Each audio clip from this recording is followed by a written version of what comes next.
Dolceacqua est un bourg médiéval de la vallée de la Nervia, étalé le long du torrent homonyme. La partie la plus ancienne, dominée par le château des Doria, est appelée Terra et se trouve au pied du mont Rogufao. La partie la plus moderne, le Borgo, s'allonge sur les rives opposées, sur les deux côtés de la route qui remonte la vallée.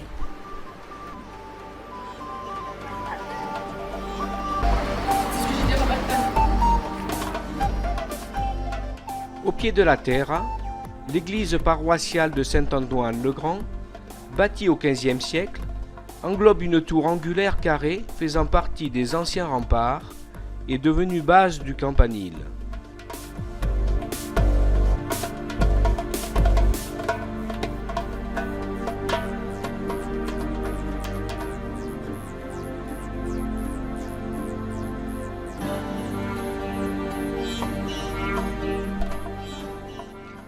Dolceacqua est acquise en 1524 par Charles III de Savoie et fait partie du comté de Nice jusqu'en 1818.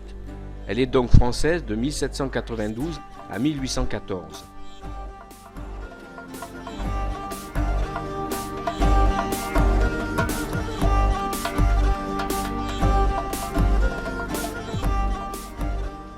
Quand le quartier de la Terre occupa tout l'espace disponible, son expansion continua à grandir en hauteur, moyennant la surélévation des maisons, qui arrivèrent même à 6 étages.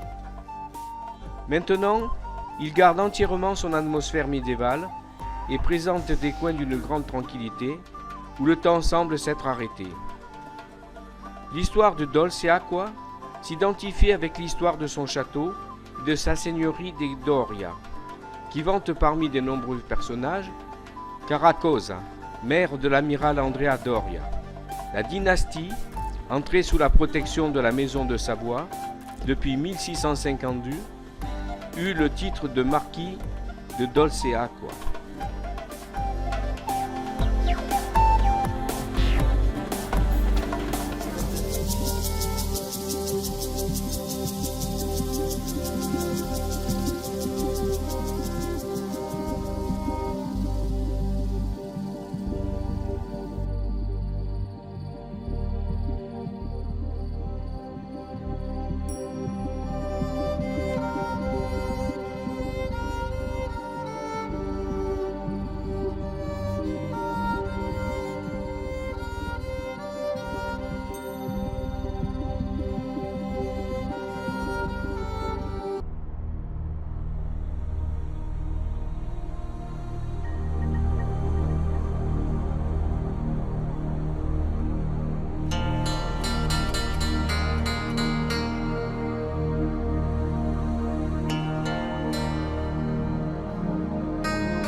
Il manque notre copain, notre sœur de Coudray, on est dansé sur le plateau.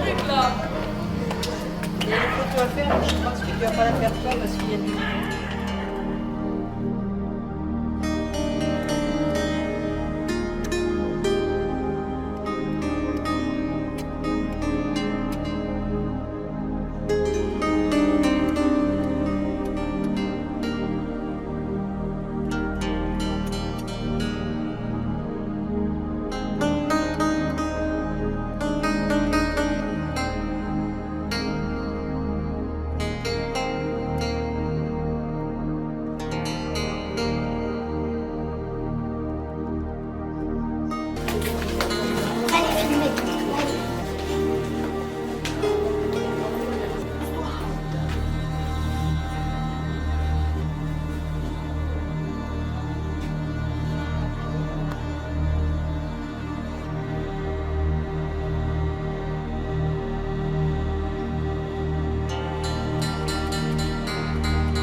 Ce village partage une architecture rustique, pleine de charme.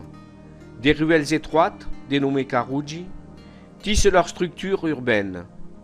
Ces passages étroits plongent entre deux murs de pierre, parfois assez hauts, sur 2, 3 ou 4 étages. Cela permet de s'abriter du soleil. Le village ressemble surtout à une forteresse facile à défendre des ennemis. La région ayant toujours été un lieu de frontière, ces petites cités médiévales ont traversé des siècles et nous ont été transmises intactes.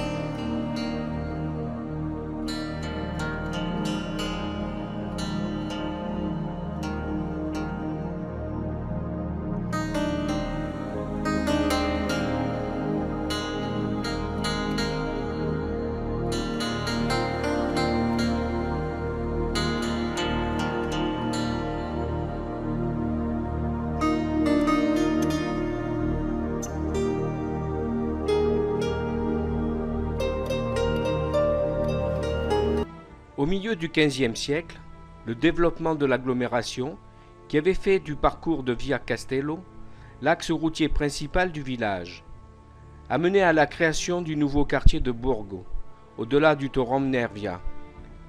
Les deux joyaux furent reliés par un élégant pont en dos d'âne à un seul arc de 33 mètres de portée. Ce pont, que Claude Monet peignit en 1884, en le définissant comme bijou de légèreté, avec l'ensemble des maisons de la Terra et du château des Doria, au-dessus, représente l'une des plus pittoresques et célèbres vues de l'arrière-pays de la Ligurie.